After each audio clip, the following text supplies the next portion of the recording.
तो बच्चों लोग कैसे हो आप सब। चलो आज हम शुरू करने वाले हैं मैथ्स की सीरीज आपके लिए क्लास 10th के लिए। सबसे पहले जो हम करेंगे वो ट्रिग्नोमेट्री से शुरू करते हैं। ट्रिग्नोमेट्री आसान भी है, मुश्किल भी है, और हम कोशिश करेंगे कि आपके लिए इसको आसान से आसान बनाएं ताकि आपको 10th बोर्ड में और आगे की क्लासेस के लिए आपके कंसेप्ट जो हैं वो पक्के हो जाएं।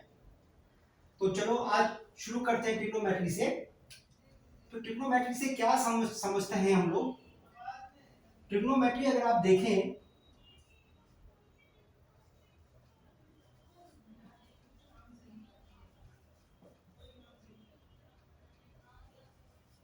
तो मीट्री का मतलब है मेजरमेंट,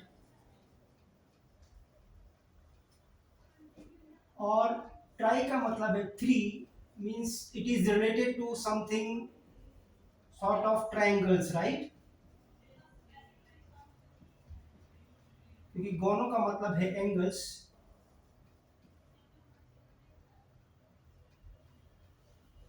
तो trigonometry is study of relationship between angles and sides of a triangle।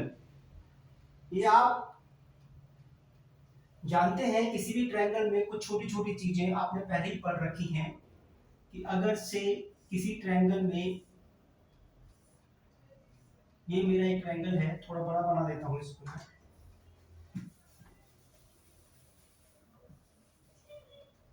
अगर किसी ट्रायंगल में ये ए बी सी इसके वर्टिसेस हैं, और अगर एंगल बी एंगल सी के इक्वल है तो ए बी ए सी के इक्वल होता है। Angle opposite equal sides are equal, और sides opposite to equal angles are equal. ये आप जानते हैं ट्रायंगल में छोटी छोटी चीजें और जो आप जानते हैं। तो हम ट्रिग्नोमेट्री शुरू करेंगे। ट्रिग्नोमेट्री जो हम पढ़ेंगे वो अभी क्लास 10th के स्कोप के लिए लिमिटेड है एक राइट एंगल ट्रायंगल के लिए। राइट एंगल ट्रायंगल,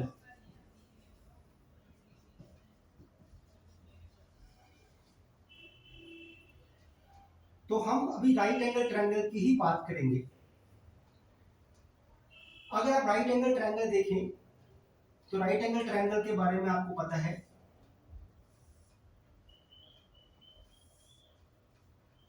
अगर राइट एंगल ट्रायंगल को मैं नाम फिर से ए बी सी देता हूं, तो ये अगर राइट एंगल है बी पे,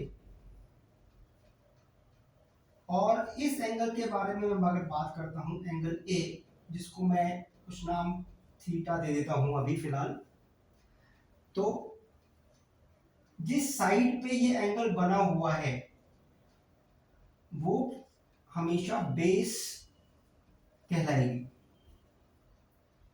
और थीटा के सामने वाली साइड, जिस एंगल की बातचीत चल रही है उसके सामने वाली साइड परपेंडिकुलर होगी। ये बात ध्यान रखने की है, परपेंडिकुलर। और तीसरी जो बची हुई साइड है वो हाइपोटेन्यूज कहलाती है। ये आप जानते हैं राइट एंगल ट्रायंगल में। तो जिस साइड पे एंगल बना हुआ है वो बेस, एंगल के अपोजिट साइड परपेंडिकुलर, और तीसरी side hypotenuse right angle triangle में, जहां पे बी पे राइट एंगल है। और एक आप इसमें रिलेशन जानते हैं जो पाइथागोरस थ्योरम कहलाती है, ये आप पढ़ चुके हैं। पाइथागोरस थ्योरम ये क्या कहती है कि किसी भी राइट एंगल ट्रायंगल में हाइपोटेन्यूज स्क्वायर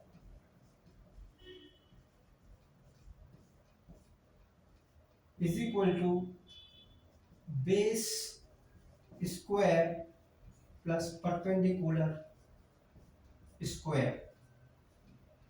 ये मेरी पाइथागोरस थ्योरम बताती है। ये इतनी चीजें आप जानते हैं। तो अब हम बात करते हैं कि ट्रिग्नोमेट्री शुरू कहाँ से होती है। तो इस राइट एंगल ट्रायंगल के लिए हमने कुछ रेशियोज डिफाइन किए। देखें, इस राइट एंगल ट्रायंगल के लिए हमने कुछ रेशियोज डिफाइन किए।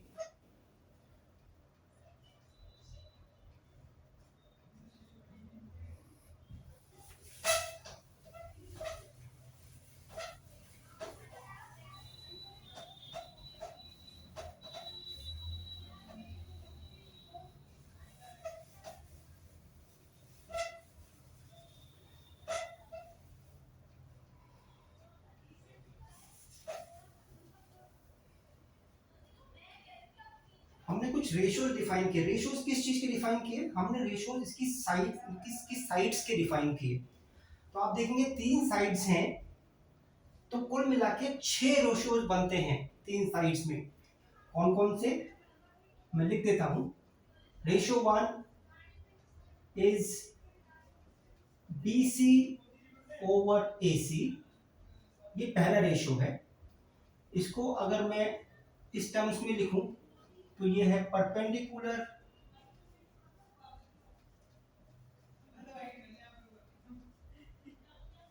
Over hypotenuse.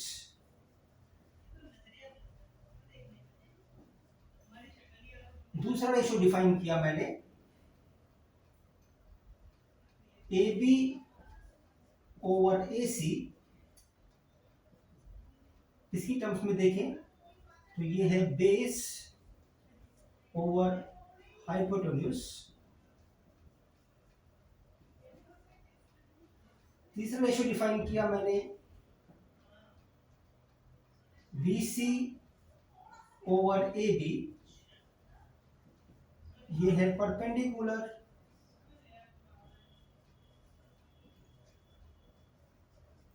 Over base. चौथा रेशियो मैंने डिफाइन किया AB ओवर BC। ये है base over perpendicular.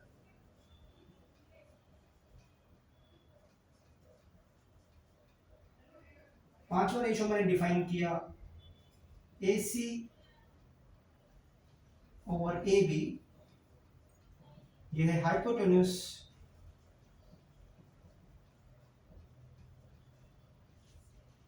Over base.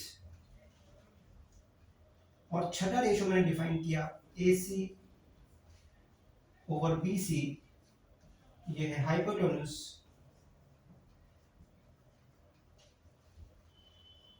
Over perpendicular. Hypotenuse over perpendicular. तो ये 6 रेशियोज मैंने इस ट्रायंगल से डिफाइन किए। अब इन रेशियोज का नाम दिया गया ट्रिग्नोमेट्री के लिए। पहले रेशियो को नाम दिया गया जिस एंगल के लिए ये परपेंडिकुलर और हाइपोटेन्यूज हैं, उसकी टर्म्स में बोला गया कि ये साइन ऑफ ए है। साइन ऑफ ए। अच्छा जी, इसको शॉर्ट में लिखते हैं साइन ए या साइन थीटा, क्योंकि थीटा भी नाम दिया मैंने एंगल को, या साइन थीटा। ये बात क्लियर है? तो साइन ई हट जाता है, साइन ऐसे लिखा जाता है। दूसरे को मैंने नाम दिया कोसाइन ऑफ एंगल ए या कॉस ऑफ एंगल ए या कॉस थीटा, क्योंकि थीटा की टर्म्स में बात हो रही है। ये बात क्लियर है? तीसरे रेशियो को मैंने नाम दिया टेंजेंट ऑफ एंगल ए, जिसको शॉर्ट में tan ऑफ ए लिखते हैं या tan थीटा भी कह देते हैं। चौथे रेशियो को मैंने नाम दिया सीकेंट ऑफ एंगल ए या sec ए या sec थीटा। पांचवें रेशियो को मैंने नाम दिया चौथे रेशो को मैंने नाम दिया, चौथे रेशो को मैंने नाम दिया कोटेंजेंट ऑफ एंगल ए या कॉट ए। पांचवें रेशो को मैंने नाम दिया सीकेंट ऑफ एंगल ए और सेक ए। छठे रेशो को मैंने नाम दिया कोसिकेंट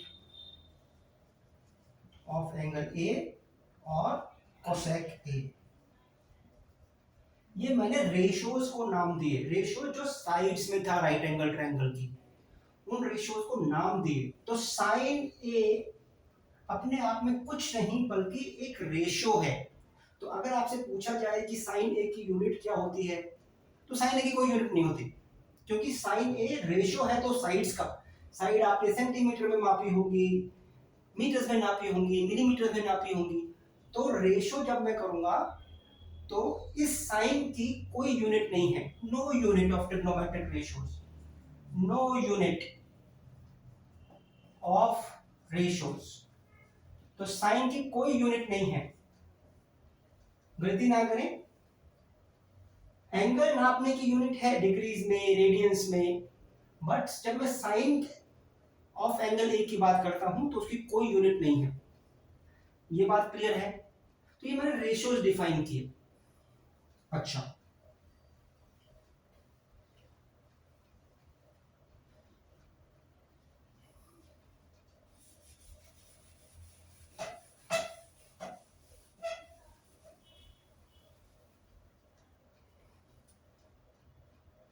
चलिए आगे बढ़ते हैं।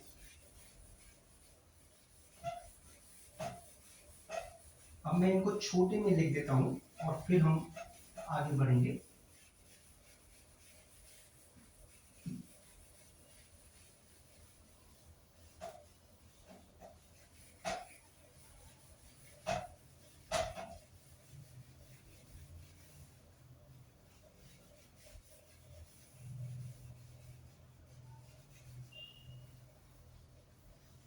चलिए, एक बात और समझने की है यहाँ पे कि जब मैंने साइन ए लिखा था, when I have written sin A, it does not mean sin into A। कभी गलती मत कीजिएगा, ये sin into A नहीं है। ये sin एक फंक्शन है जो किसी एंगल पे लगा हुआ है, जो एक वैल्यू देता है, एक रेशो देता है मेरे को। तो sin A is not equal to sin into A।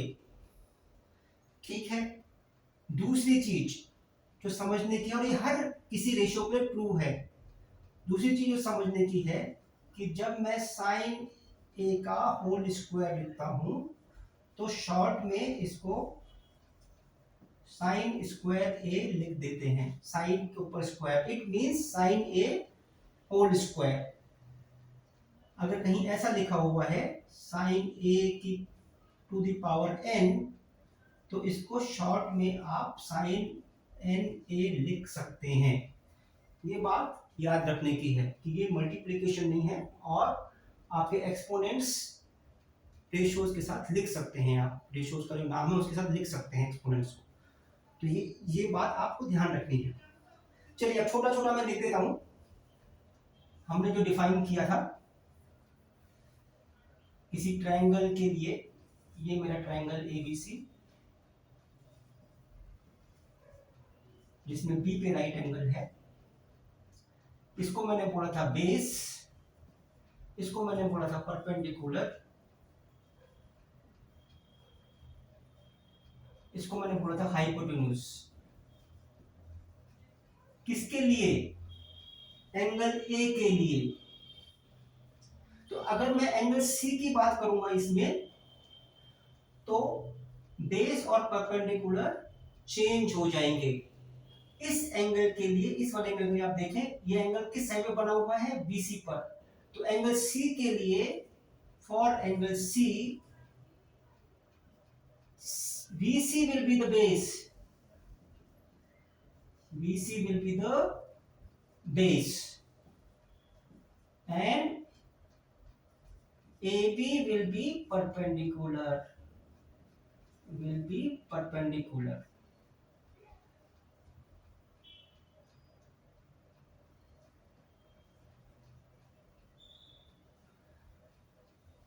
Angle C के लिए BC बेस है और AB परपेंडिकुलर, क्योंकि एंगल सी की जो सामने साइड है वो AB है जो परपेंडिकुलर है। तो ये बात ध्यान रखिएगा, इसमें गलती नहीं होनी चाहिए अपने से। ठीक है, चलो अब मैं छोटा छोटा लिख देता हूं जो मैंने डेफिनेशन दी थी। साइन ए के लिए लिख रहा हूं is equal to P upon H, cos A is equal to B upon H।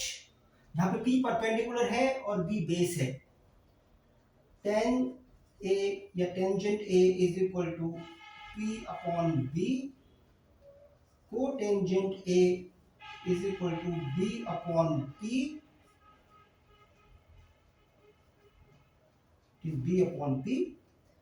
secant A is equal to H upon B, cosecant A is equal to H upon P।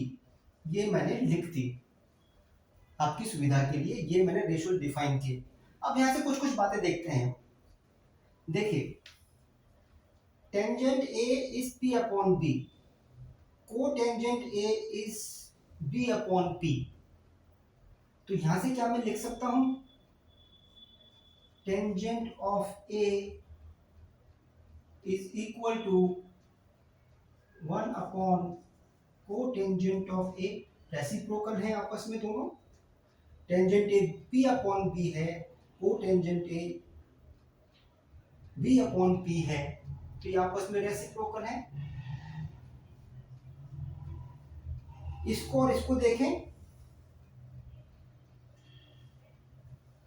cos A cosine A is B upon H and secant A is H upon B। ये भी आपस में reciprocal हैं।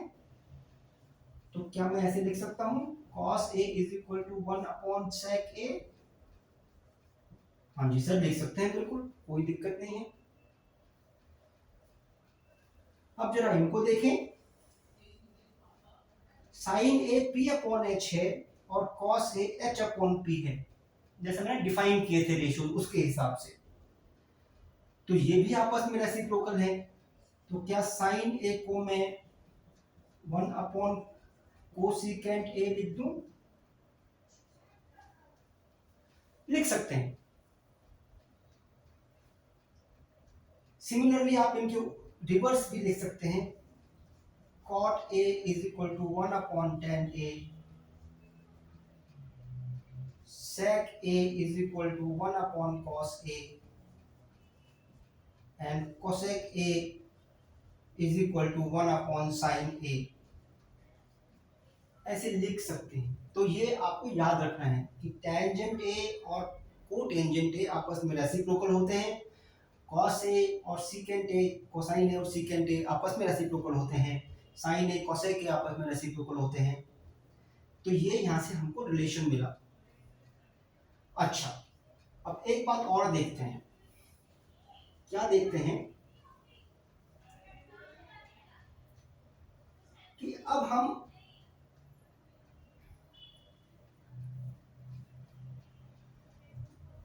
इनकी values के बारे में बात करते हैं। वैल्यूज से पहले हम एक बात ये कर लेते हैं कि अगर ये तो रेसिप्रोकल की टर्म्स में लिख दिए मैंने, लेकिन ये बात ध्यान रखें, it is possible to find a trigonometric ratio if another ratio is given, another ratio is given। इस पे सवाल आते हैं आपके बोर्ड में। अगर हमें एक ट्रिग्नोमेट्रिक रेशियो दे रखा हो तो हम दूसरे सारे रेशियोज निकाल सकते हैं। ये बात आपको ध्यान रखनी है। तो आपको एक रेशो चाहिए सिर्फ, अगर एक रेशो आपको ट्रायंगल में दे दे तो बाकी रेशोज हम निकाल सकते हैं। कैसे निकालेंगे, चलो देखते हैं। ये आप याद रख लें। अच्छा, चलो देखते हैं कैसे निकालेंगे ratios.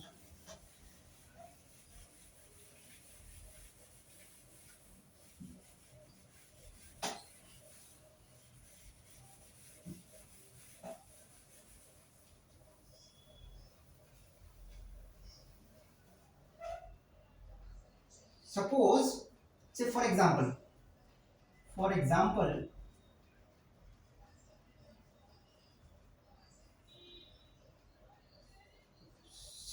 sine of A is given as say 5/13। ये एक रेशो मेरे को साइन का दे रखा है। अब आपसे पूछा गया कि बताइए बाकी के रेशोज क्या हैं। तो साइन ए को मैंने देखा, ये एक रेशो है दो साइड्स के बीच में, यानी कि इसके रेशो के मल्टीपल्स भी सेम ही रहेंगे। फ्रैक्शन को अगर हम न्यूमरेटर डिनोमिनेटर को किसी कांस्टेंट नंबर से मल्टीप्लाई करते हैं तो रेशो में कोई चेंज नहीं होता। हाँ जी सर, नहीं होता चेंज। तो क्या मैं इस रेशो को ऐसे लिख सकता हूं, से 5k/13k where k is any natural number। Integer नहीं हो सकता, क्योंकि इंटीजर होगा तो नेगेटिव साइड का कोई मतलब नहीं है। इसलिए मैं अभी फॉर सिंपलिसिटी के एक नेचुरल नंबर है तो के को कुछ भी नेचुरल नंबर रखूंगा तो रेशियो वही बनेगा जो साइन ए की वैल्यू है, जो साइन ए जिस तरह से डिफाइन है रेशियो। हाँ जी सर, ठीक है। तो ऐसे क्वेश्चंस के लिए आपको एक रेशियो तो सीधा सीधा दिखता है आपको इससे कि सर एक तो रेसिप्रोकल रेशियो है इसका। रेसिप्रोकल रेशियो क्या है सर? रेसिप्रोकल रेशियो कोसेक है इसका। तो कोसेक ए तो मैं सीधा सीधा लिख सकता हूं 13/5 विच इज 1/sin a। ये हमने देखा था, ये तो मैंने सीधा सीधा लिख दिया। बाकी के रेशियोज कैसे देखें? सपोज cos a कितना है, tan a कितना है। अगर ये दोनों चीजें मेरे को आप बता दोगे तो मैं बाकी के रेशियोज बता दूंगा जो इनके रेसिप्रोकल्स हैं। तो मैं 6 के 6 रेशियोज आपको बता दूंगा। तो इसको बताने के लिए सबसे सिंपल तरीका क्या है, आप एक ट्रायंगल कंस्ट्रक्ट कर लीजिए। ट्रायंगल कैसा? Right angle triangle. क्यों बात ही राइट एंगल ट्रायंगल की कर रहे हैं और किसी की बात ही नहीं कर रहे। अच्छा, तो साइन ए मुझे पता है कि सर साइन ए हमने डिफाइन किया था कैसे? परपेंडिकुलर अपॉन हाइपोटेन्यूज से। सर ऐसे डिफाइन किया था, perpendicular upon hypotenuse. p upon s से मैंने साइन ए डिफाइन किया था। यहां पर a ये एंगल है, ये वाला एंगल a है, ये b है, ये c है। तो क्योंकि इस एंगल की बात हो रही है इसलिए ये परपेंडिकुलर है, ये इसके लिए बेस है और ये इसके लिए हाइपोटेन्यूज है। ये बात क्लियर है आपको? तो इस रेशियो के हिसाब से p मुझे दे रखा है 5k और h मुझे दे रखा है 13k। अब क्या लगता है, अभी हम p नहीं निकाल लेंगे इससे? हाँ सर, बेस निकाल लेंगे, क्योंकि अब तो मैं राइट एंगल ट्रायंगल में पाइथागोरस थ्योरम लगा सकता हूँ। दो साइड मुझे पता है और एक साइड मुझे निकालनी है। तो चलो देख लेते हैं पाइथागोरस थ्योरम से कितना आ गया। b² + p² = h²। ये पाइथागोरस थ्योरम कहती है। तो अगर मुझे b चाहिए तो b² = h² - p²। हाँ जी सर, ये बिल्कुल ठीक है। तो b² = h² which is 13k whole square minus p square, which is 5k whole square, which is again equal to, this is 169k square minus 25k square, which is equal to 169k square minus 25k square. K square comes out 169 minus 25, 169 minus 25, which is equal to 144k square. So b square is equal to 144k square. Hence b is equal to plus minus 12k or under root of 144k square, which is equal to plus minus 12k. अब आप देखें k को मैंने natural number लिया था, तो k को natural number रखने से माइनस नेगेटिव साइन वाली वैल्यू हम नहीं ले सकते, तो हमें प्लस 12 के वैल्यू लेनी होगी। तो मेरा जो b है वो नथिंग बट 12k है, ये मैंने निकाल लिया। चलिए अब मैंने b निकाल लिया तो अब मैं सारे रेशियोज लिख सकता हूं। तो लिख देते हैं cos a जो होता है बेस अपॉन हाइपोटेन्यूज, बेस है मेरा 12k, हाइपोटेन्यूज है मेरा 13k, this ratio comes out to be 12 upon 13।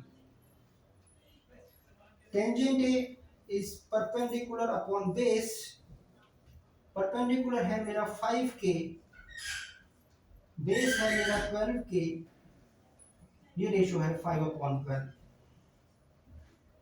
तो बाकी के लिए तो कुछ करना ही नहीं है, बाकी तो रेसिप्रोकल रेशियोज है। cos का reciprocal ratio sec a, which will be equal to 13 upon 12, 1 upon cos a, and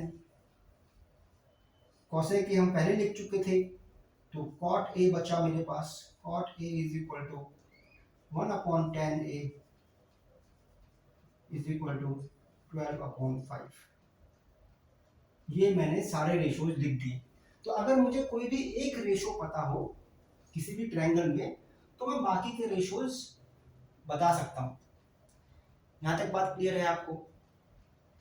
अच्छा चलिए देखें,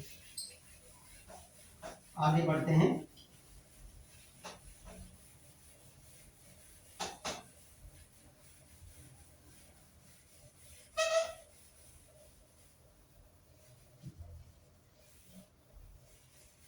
ध्यान रखिएगा, आप जब भी ऐसे सवाल सॉल्व करेंगे तो रेशियो जो आप के की टर्म्स में लिखेंगे, क्योंकि ये रेशियोज हैं, एब्सोल्यूट वैल्यूज नहीं हैं।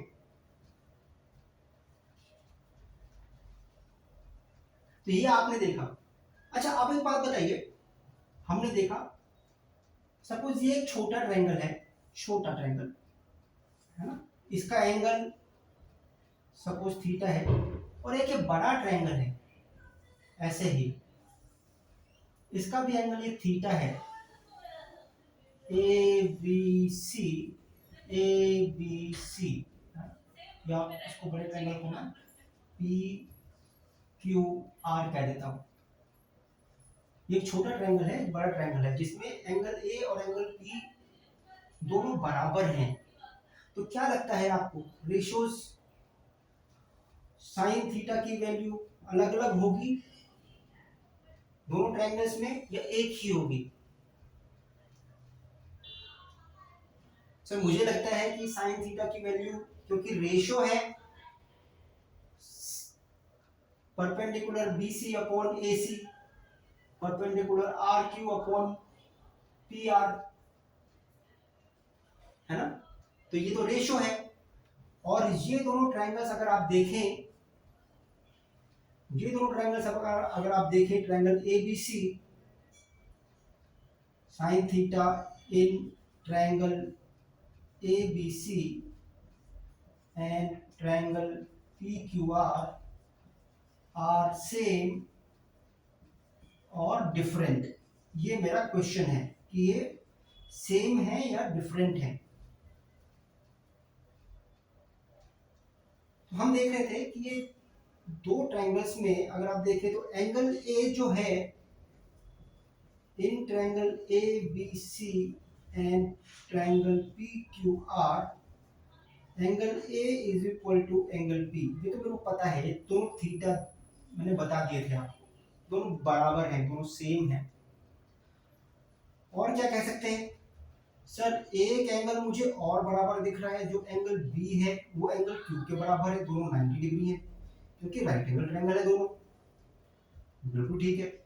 तो अगर दोनों ट्रायंगल्स में दो एंगल इक्वल हो तो ट्रायंगल सिमिलर हो जाते हैं। So by a similarity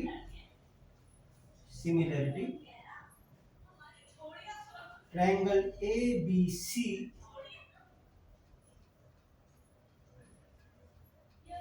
is similar to triangle PQR। और अगर दो ट्रायंगल सिमिलर हैं तो उनकी करस्पॉन्डिंग साइड्स प्रोपोर्शनल होती हैं, सेम रेशियो में होती हैं। कहने का मतलब AB upon PQ should be equal to BC upon QR should be equal to AC upon PR। ये इक्वल होती हैं।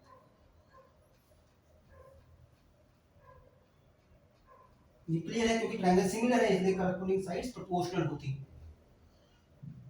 बिल्कुल ठीक है। तो अगर मैं साइन की बात करूं तो साइन इस छोटे वाले ट्रायंगल एबीसी में है BC अपॉन AC।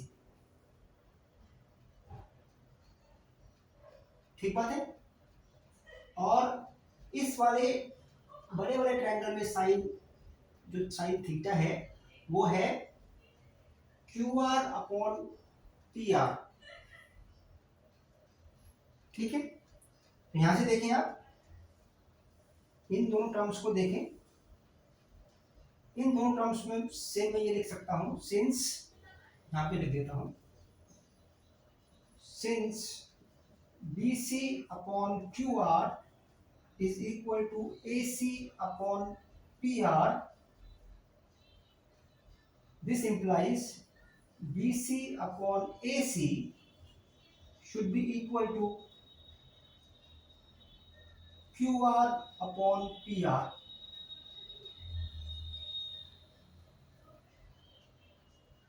देखिए, मैंने क्रॉस इंटरचेंज किया, प्रोपोर्शन में ऐसा कर सकते हैं आप, because BC into P R is equal to AC into Q R. इसको मैंने ऐसे लिखा BC upon AC is equal to QR upon PR। और BC अपॉन AC तो हमें पता है कि ट्रायंगल ABC में साइन थीटा है, this is sine theta in triangle ABC, sine theta in triangle ABC। और ये मुझे पता है ये साइन थीटा है कहां पर, ट्रायंगल PQR में। अब देखें BC upon AC, BC is perpendicular upon AC which is hypotenuse is sin theta in triangle ABC, and this is sin theta in triangle PQR, and hence both of sides are equal। तो ratio पे फर्क नहीं पड़ता, आप triangles को बढ़ा दें, sides को अगर प्रोपोर्शन में बढ़ा दें आप, तो रेशियो पे कभी कोई फर्क नहीं पड़ता, रेशियो सेम आते हैं। ट्रिग्नोमेट्रिक रेशियोज की अगर बात करें हम, ये बात क्लियर है आपको? ठीक है, कुछ सवाल देख लेते हैं और फिर इस सेशन को यहाँ पे कंक्लूड करेंगे। चलिए इस कंसेप्ट पे कुछ सवाल देख लेते हैं।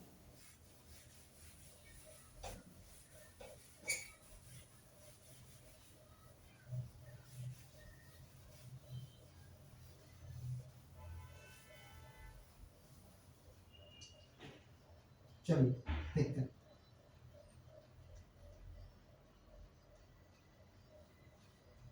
अच्छा, देखिए क्वेश्चन 1 बोला गया in a triangle ABC, in a triangle ABC right angled at B, right angled at B,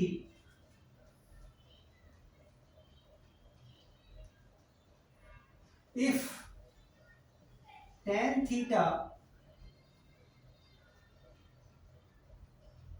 theta मैंने डिफाइन नहीं किया अभी, तो मैं कह रहा हूँ tan A is equal to √3। अगर tan A √3 है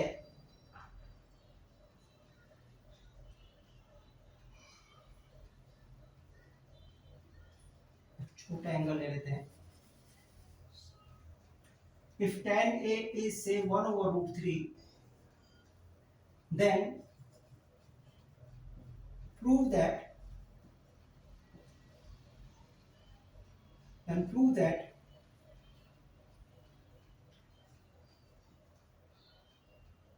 cosine square A minus sine square A should be equal to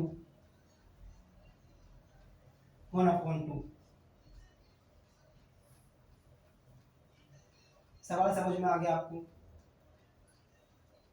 एक राइट एंगल ट्रायंगल जो राइट एंगल बी पर है, अगर tan A 1/√3 है तो प्रूव करना है cosine square A minus sine square A is 1/2। कैसे करेंगे? सर मेरे को एक रेशो दे रखा है, दूसरे रेशोज पूछे हैं तो मुझे आता है, तो मैं एक ट्रायंगल बना लेता हूँ। एक ट्रायंगल मैंने बना लिया जैसा जैसा बोला था उन्होंने। ए बी सी मेरा ट्रायंगल है जो बी पे राइट एंगल है।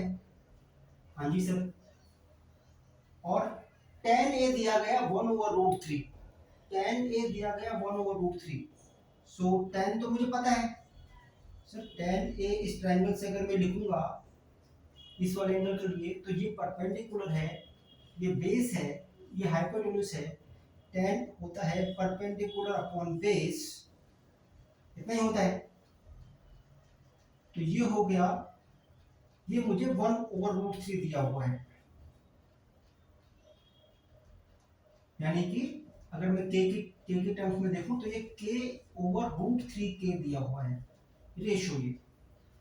तो सर ऐसा दिया हुआ है तो p को मैं k लिख देता हूं और b को मैं √3k लिख देता हूं, ये मुझे दिया हुआ है। ये बात समझ में आ गई आपको? हाँ जी। तो सर h निकालने के लिए तो कोई दिक्कत ही नहीं है मेरे को, h तो मैं पाइथागोरस थ्योरम से निकाल दूंगा। चलो निकाल लेते हैं। h square is equal to p square plus b square.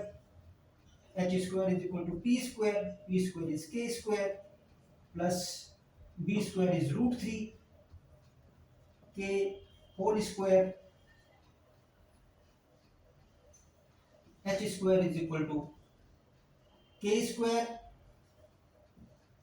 Plus √3 square k square. √3 square is 3 and k square is k square, which is 4k square. Hence h is equal to under root of 4k square, which is equal to 2k। मैंने positive लिया क्योंकि side negative नहीं हो सकती triangle की, इसलिए मैं positive की बात करता हूँ। h is equal to 2k। तो सर h2k आ गया मेरा। अच्छा तो लिख तो फिर h2k मिल गया मेरे को।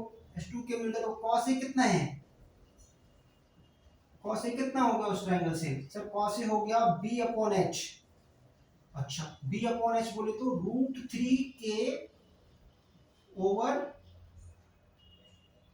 2k। जी सर इतना ही। और साइन ए कितना हो गया मेरा? सर साइन ए हो गया मेरा परपेंडिकुलर अपॉन हाइपोटेन्यूज, ये हो गया perpendicular is k upon hypotenuse is 2k।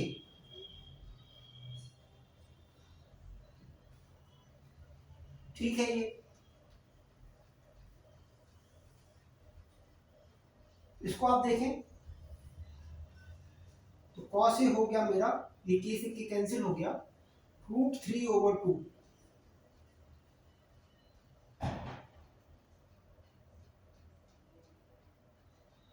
और साइन ए हो गया मेरा 1/2। तो मुझे चाहिए cos square A sine square A. अभी हमने सीखा था cos square is nothing but cos A का whole square and this is sine A का होल स्क्वायर। तो कॉस ए साइन ए तो आ गया, यहां से कॉस स्क्वायर लिख लेते हैं। Cos square A is equal to cos A का होल स्क्वायर मींस √3/2 का होल स्क्वायर। कितना आ गया ये सर? √3 का स्क्वायर हो गया 3 और 2 का स्क्वायर हो गया 4, सर 3/4 आ गया cos square A. Sine A से देखें, what does it imply? That sine square A is equal to 1/2 का whole square which is equal to 1/4। ये बात क्लियर हो गई। तो मेरे पास कॉस स्क्वायर ए भी आ गया, मेरे पास साइन स्क्वायर ए भी आ गया, रख देते हैं इसमें। Hence cos square A minus sine square A is equal to 3/4 minus 1/4 is equal to 2/4 which is nothing but 1/2, hence 2। तो cos square A minus sine square A is 1/2। समझ में आया आपको कैसे किया? कोई दिक्कत, कोई कष्ट इधर? तो एक रेशो मुझे दिया गया हो तो मैं बाकी रेशोज लिख सकता हूं, बाकी सारे ट्रिग्नोमेट्रिक रेशोज लिख सकता हूं। एक एग्जांपल और देख लें,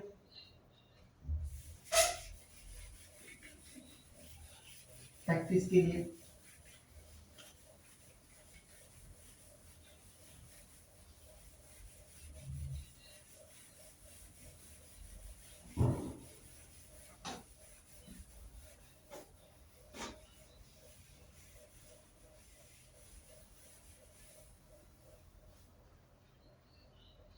चलो एक एग्जांपल देख लें।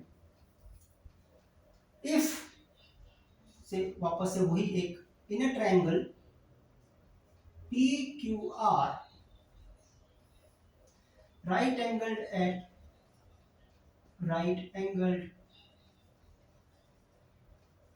at Q,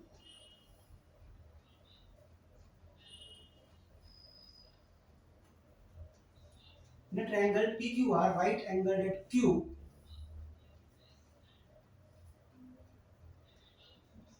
if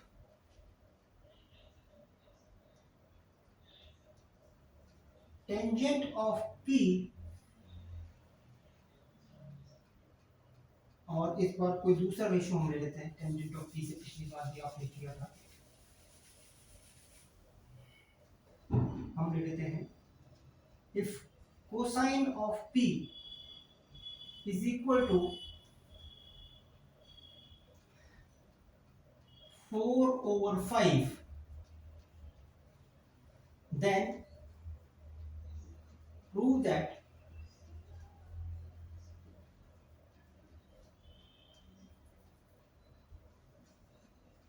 secant of R minus tangent of R multiplied by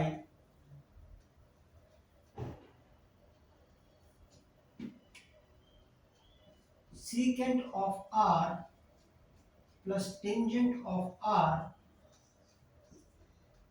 is equal to 1।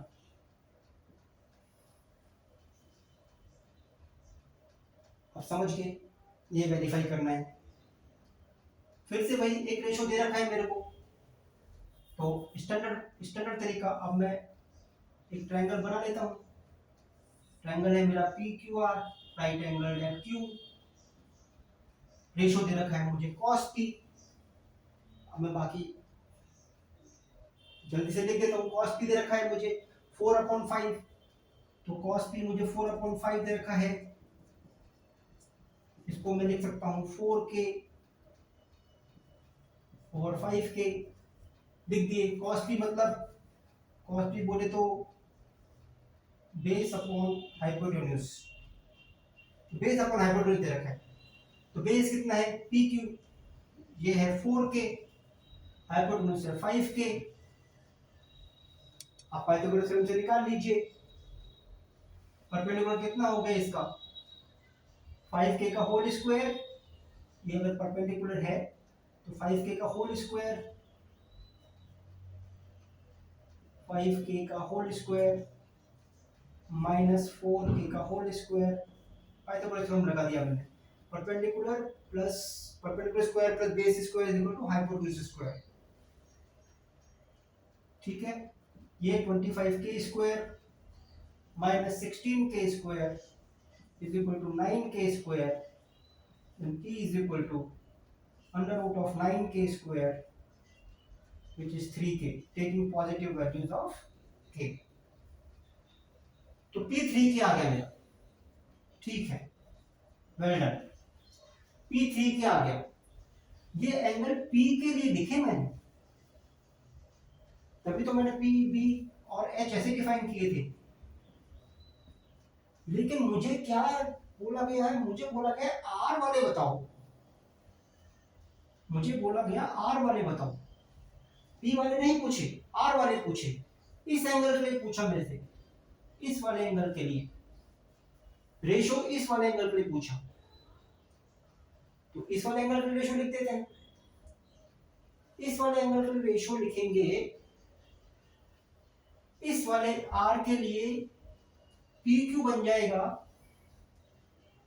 देखिए for angle R PQ will be, PQ is perpendicular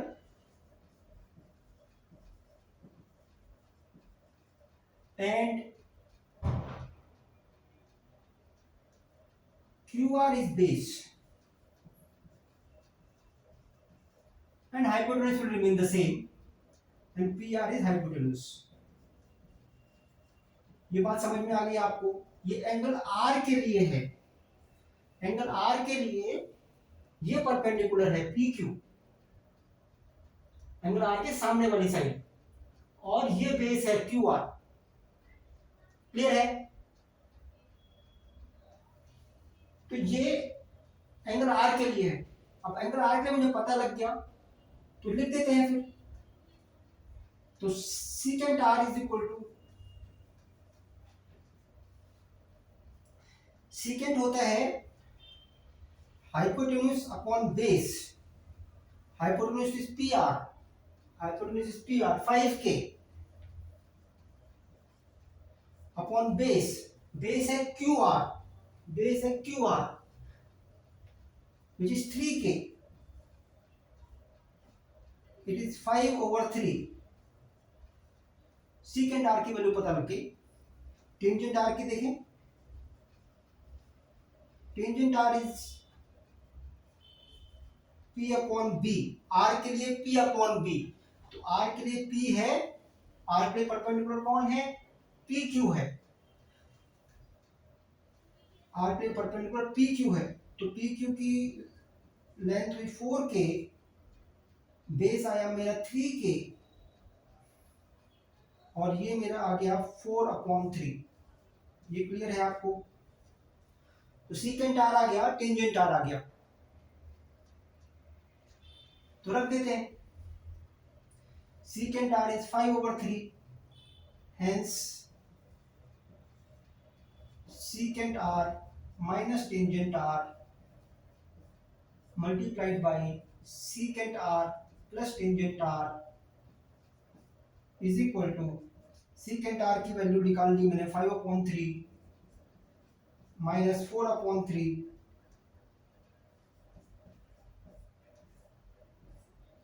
secant r plus tangent r, again 5/3 plus 4/3.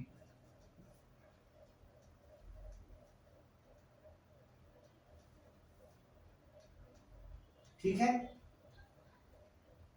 Clear है ये हो गया 1/3 multiplied by ये हो गया 9/3, ये multiply हो रहे हैं, this is nothing but 9/9 which is 1, hence proof. तो secant r minus tangent r into secant r plus tangent r is equal to 1, हमने देख लिया। इस तरह से आप इन क्वेश्चंस को प्रूव कर सकते हैं। अब सर इतना बड़ा करने की जरूरत थी क्या हमको, कोई छोटा मेथड है क्या? हाँ छोटा भी है, इसको अगर आप देखें alternate,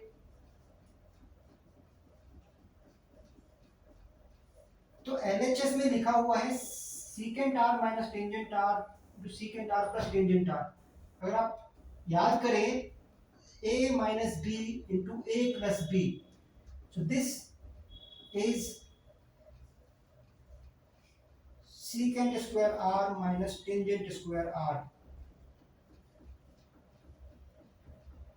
a minus b into a plus b is equal to a minus b into a plus b is nothing but a square minus b square, ऐसे लिख दिया मैंने इसको।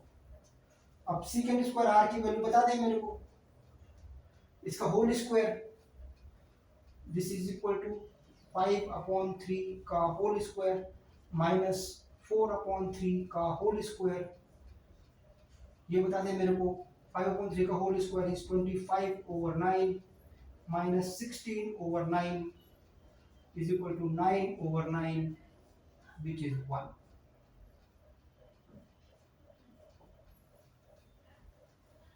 ऐसे भी सोच सकते हैं इसको, ठीक है,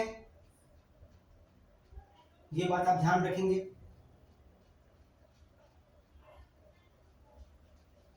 एक ऑब्वियस सी बात मैं आपको बता देता हूं जो आपने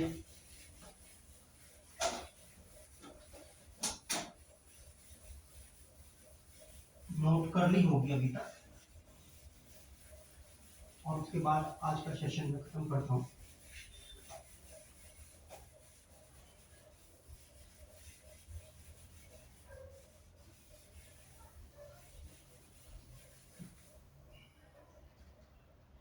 कि जितने भी हमने ट्रिग्नोमेट्रिक रेशियोज लिखे हैं और जो आपके 10th तक के अंडरस्टैंडिंग के हिसाब से हैं, वो देखिए आपने एक राइट एंगल ट्रायंगल के लिए रेशियोज लिखे हैं ए बी सी, इस एंगल के लिए लिखे थे आपने, आप इसके लिए भी लिख सकते थे। एंगल ए और एंगल सी के बारे में क्या कहना है आपका, ये दोनों कैसे एंगल होने चाहिए? Angle A and angle C should B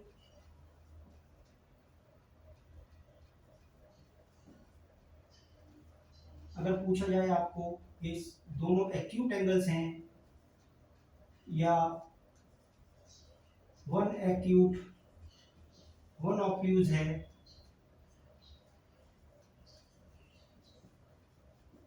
या बोथ ऑब्ट्यूज हैं,